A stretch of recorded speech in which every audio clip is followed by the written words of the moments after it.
Okay, today I'll be working on a commercial walk behind. It's an older model.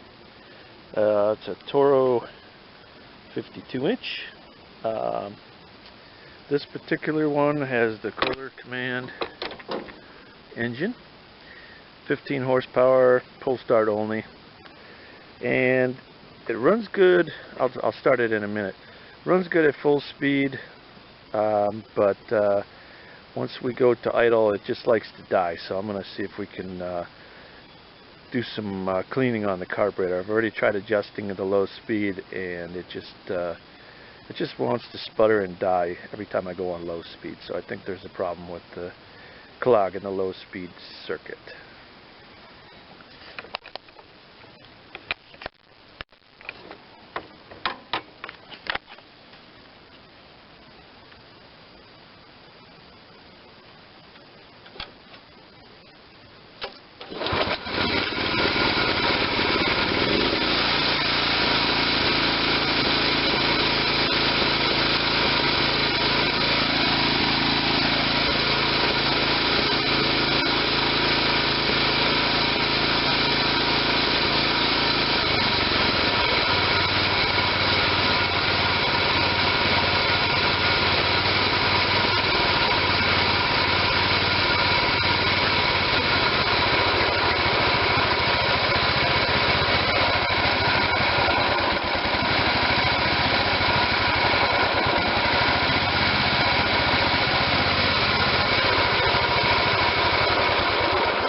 Okay, so as you probably heard, it runs fine. Seems to run fine at full speed, but the second you go to mid-throttle, it starts coughing a little bit, and then at idle, it really doesn't want to idle very steady at all. So I'm going to take the carburetor off and see if we can clean it out a little bit, clean out the passages, and get it to run a little smoother.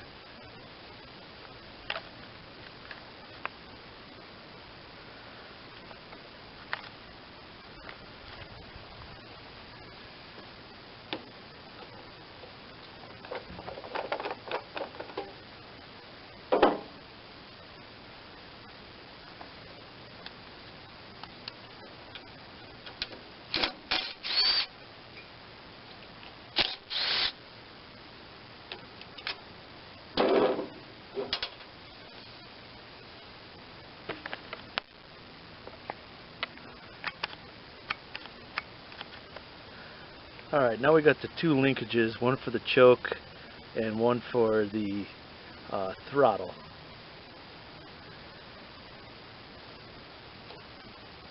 Pull this out a little bit. First, let me take off the gas line.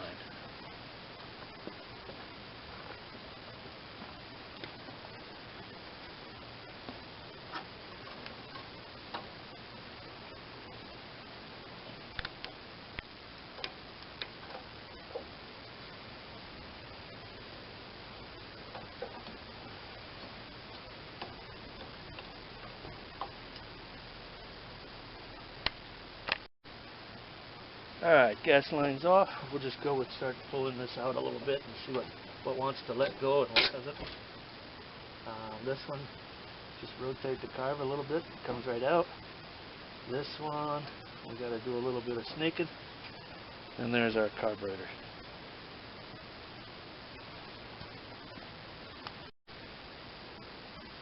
Okay, got the carburetor up here where I can work on it. We'll just take it apart. 1/2 inch nut on the bottom, bolt.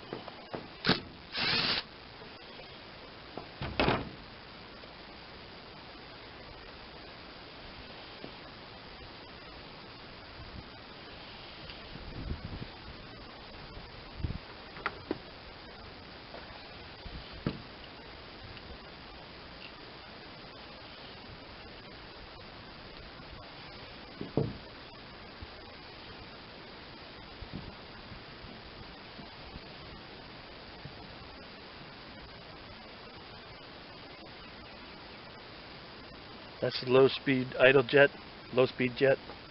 That's probably where I suspect the clog is, because the fluid passages on that side are very tiny, and it doesn't take but anything to, but a little bit to just to clog that right up.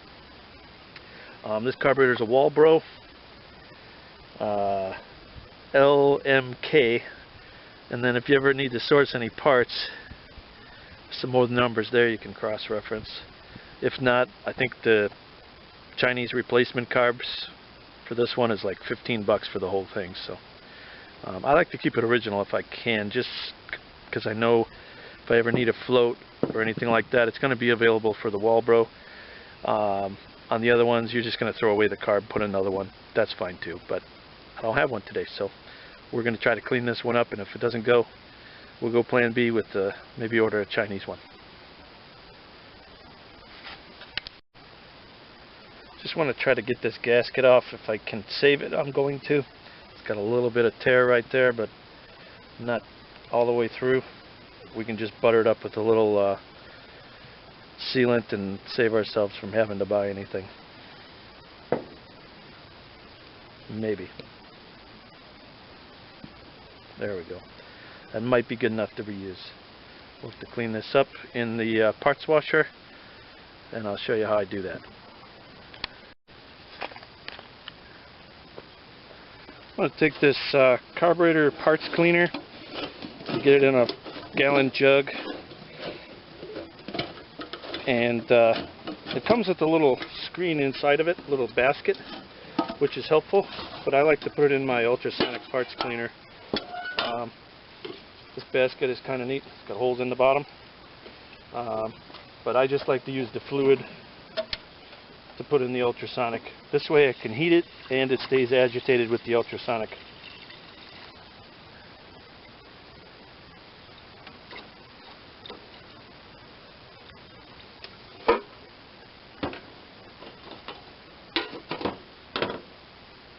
Now you can turn on the heat. You can hardly see it in the sunlight here. Temp, just this one's in Celsius. 65 is the highest it'll go, so I'll do that and let it start heating while I get the parts ready. Now the parts, if you got small parts, you can get this little thing here online. That way you won't lose them in the bottom of your parts washer.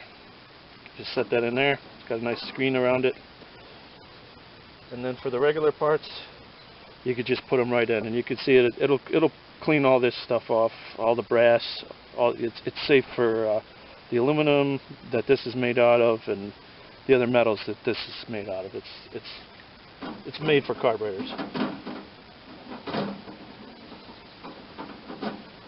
Unfortunately, right now I don't have quite enough to submerge it, but I'll have to do half and then go back and do the other half later.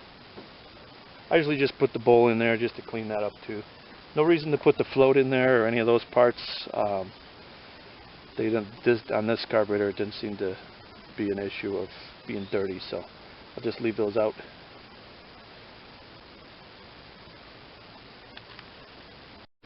So I'm cheating a little here because I didn't have quite enough carburetor cleaner dip to make it the whole way. I just tipped it to one side and then it's able to be submerged.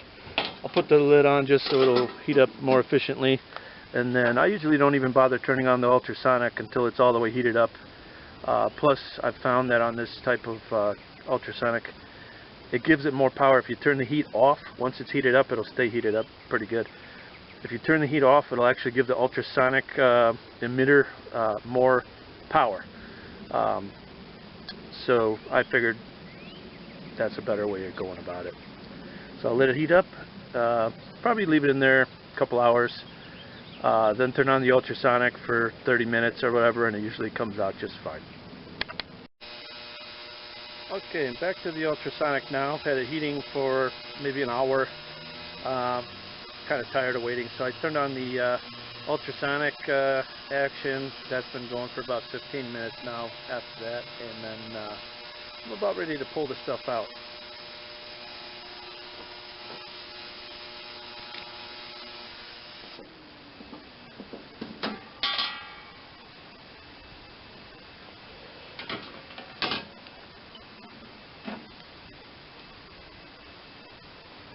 does a decent job of cleaning, even without scrubbing that. Pretty much all you got to do is rinse it off.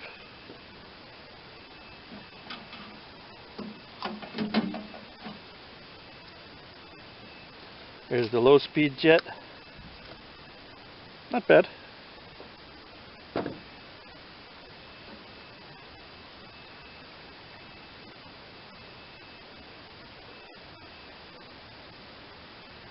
And here's the main body of the carburetor. It gets most of the stuff out. The longer you leave it in, you can leave it in overnight, you know, whatever you want to do.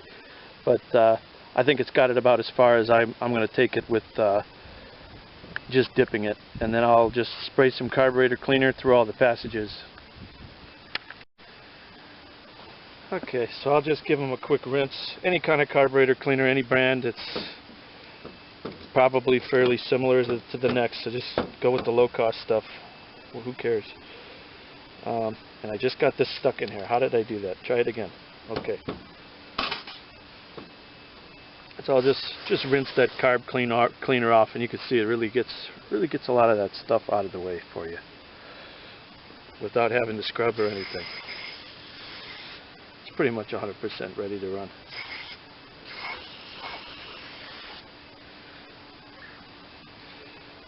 Carb cleaner has some kind of weird residue. It's kind of slippery, kind of sticky at the same time. Weird stuff. So you just want to make sure your fluid passage is clear into where the needle will sit, and ours is. Ours has a little, I don't know if you can see down the middle there, down the main suction thing, but there's a little tube. So I want to make sure if I can get this on there. Give that some squirts. You just want to rinse everything out and clean it out. I could see in here, that's where our low speed needle goes, and there's a little hole at the bottom there. You'll see it squirt out. You'll know that that's clear. You can do this with compressed air. It's probably cheaper, but this is a solvent also, so it probably helps blast a little bit of stuff out that air might not. You can see there's a little passage there. I'm going to put the tube right on it, blast that, and you can see it's coming out the bottom. Just take it, and wherever you see a hole, give it a blast. In there. Just everywhere you think the fluid goes. And then if you don't want to get fancy, you can clean off the outside, make it look good if you're doing it for a customer. Just looks good that, you know, they know you've gone through it, you know, that you've actually taken it apart, and, you know, it's not really necessary on the outside. It's more for just cosmetics. So this one's pretty much ready to go back in. We got our Walbro LMK cleaned up, and I'm just going to do the reassembly now. One thing I'm going to try to get a close-up shot of is down in the center hole here. You can see there's a brass tube up in there, but inside of it is even smaller brass tube. So I'm going to get some welding tip cleaners. You can find them at almost any welding supply store or hardware stores. And I'm going to try to get in there and make sure that tube is clear internally, because it's a pretty small passage. So what the welding tip cleaners are is basically it's for cleaning out oxyacetylene torches and little small passages. But I've found them invaluable for working on carburetors of different brands. What you got is all kinds of different sizes. And they're abrasive on the outside just a little bit. So once you get that tip in there, you don't really want to go in and out too many times if you're doing like a carburetor jet or anything, because you will enlarge the hole. But what I want to do is just get that down in there and see if that hole is clear all the way up. And it is. So we're going to be just fine. If you go with too big of a hole, you're going to have a problem. Also on this carburetor, I just noticed there's the passage there. We're going to make sure that's good, and I'm going to go spray that with some carb cleaner too, because I didn't see that earlier.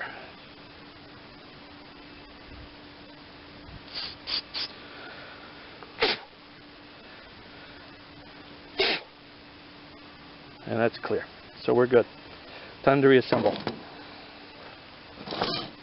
So let's start with our gasket. Bowl gasket.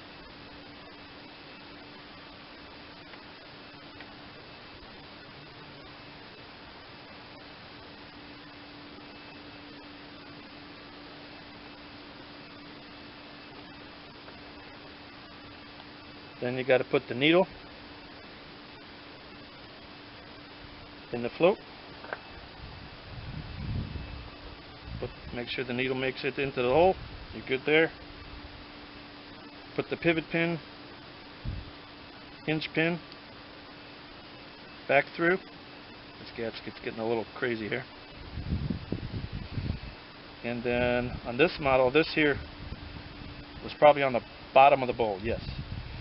So we're going to put screw, bolt, gasket into there.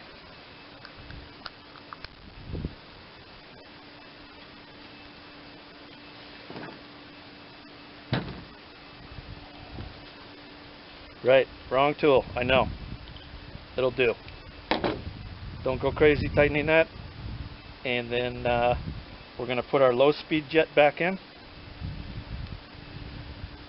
And this one had a cover on it that you're not supposed to tamper with it. I took that off. I'm going to screw it all the way in and then back it out like 2 turns to just try to start there, and then let's see how it runs, and we'll adjust it from there if necessary. So what you do is you go all the way down, don't go too tight or else you're going to booger the end of it up because it's a taper. So half turn, 1 turn, 1.5, 2 turns. Let's start there and just see how it wants to idle. Okay, this is ready to go back on the machine. I'm going to get some gasket sealant to help me hold that in place and to fix that little crack that I've made, and we'll be okay. Now I'm just going to fix up that gasket a little bit. You could make one quick enough, or you could just fix it this way. There's a gasket maker out there that's comes in a liquid form, and at least for the repairs of gaskets I've made, it's never let me down. So we'll just put a little bit of this on there. I got the one in the I kind of like the one in the can because it stays good in there pretty long, even if you're not using it for extended periods of time. So I'm going to use this kind of to glue it together, and also just to hold it right where it's at, you know, so it doesn't move while I'm putting it on. Because if it does, you're gonna have nothing but problems running it as far as getting air into your fuel mix. Too much air will get in there and give you fits.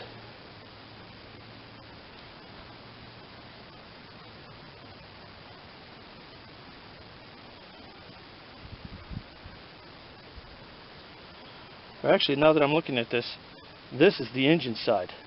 That gasket's still good, except for there, but we don't care. We just want it to seal here. This is the air cleaner side, so it wouldn't matter on your mix, but just for good measure, just so we don't get any garbage sucked up in there that didn't get filtered, we will just repair that. And see, it helps hold it right where it's supposed to be too, so that's kind of handy. And that little gap there, it's going to just fill in with sealant as it gets tightened. So we'll get our rods back on.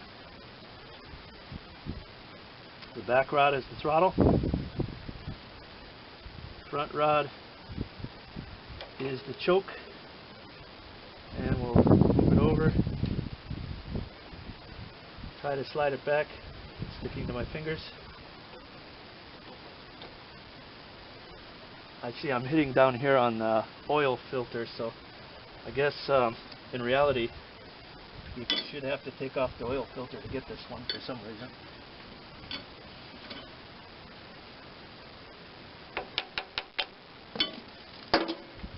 Sure came off easier. Bring you back.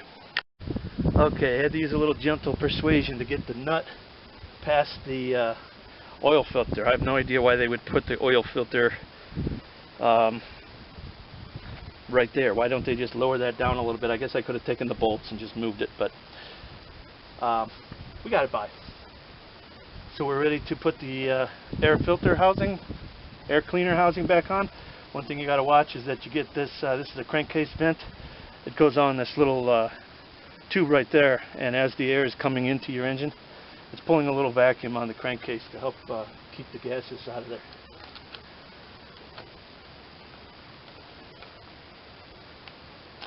Got it. Put the two 10mm nuts back on.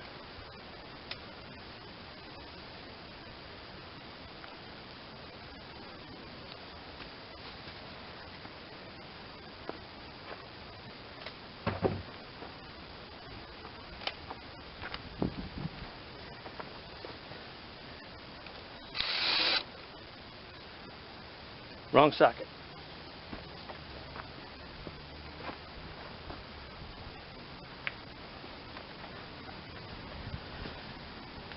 Get these two ugga dugga.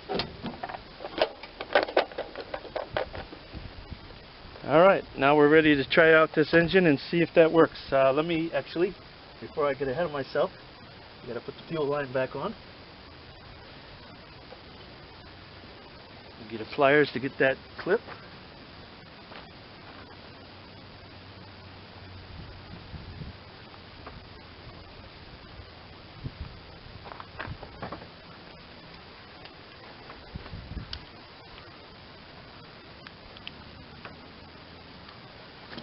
Clips back on. We'll turn the gas shut off back on and see if she's going to run for us now.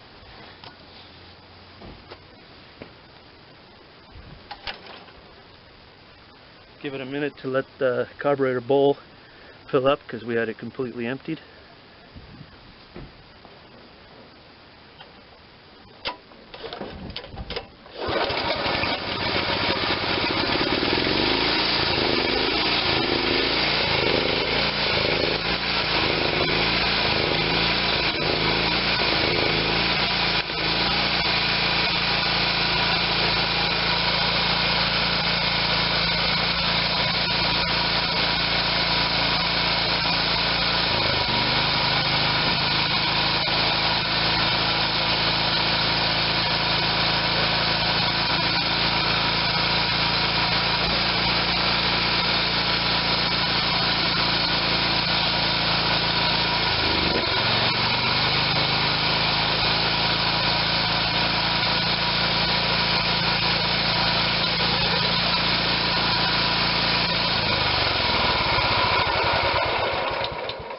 And so we got no idle right now at all. We just got high speed and middle speed. So I've got to do some adjusting on the carburetor. Now that we got it cleaned out, I think it's running differently, and it was probably adjusted during the time when it was failed. Okay, back on the Toro 52 walk behind with the Kohler. It's got two main adjustment screws, two adjustment screws that are the main ones you're gonna use. One of them is right here. That's the low speed jet that adjusts your fuel mix, and then up here at the end of my finger there, if you can see that goldy colored flathead screw, that's your idle speed adjustment. So we'll have to play with that first to get it down to idle, because for some reason now that we clean the carburetor, it's idling at about half throttle. So we'll adjust that one first and see what happens. Okay, got you in there nice and close. Let's see what we can do to adjust this. Let me get it started.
So I think we could call that a win. We got middle speed, we got idle, we got nice smooth starts. Looks like the carburetor cleaning was exactly what this Toro needed with the Kohler Command Pro 15. Pretty popular engine. I'm sure you'll find some on other machines just like it. Most every carburetor is the same. If you really, you have a float, you have a needle to shut off the gas. So this could solve a lot of different problems. We're seeing a lot of problems with ethanol gas being left in there too long. A machine like this, if you were to leave this sit outside in the sun, that black gas can on the top there, I wouldn't expect you to get longer than if you were just leaving it sit just a couple months out of that, and the gas would be gone bad. The water goes to the bottom of the tank, fills the carburetor, and screws them up. So if you like this video, you want to see more like it, if you learned something, give me a like, subscribe, have more content coming. If you have any requests about any particular repair on this or any other machine, let me know. I might be able to help you out. Might be able to make a video about it. Like, share, and subscribe. Thank you.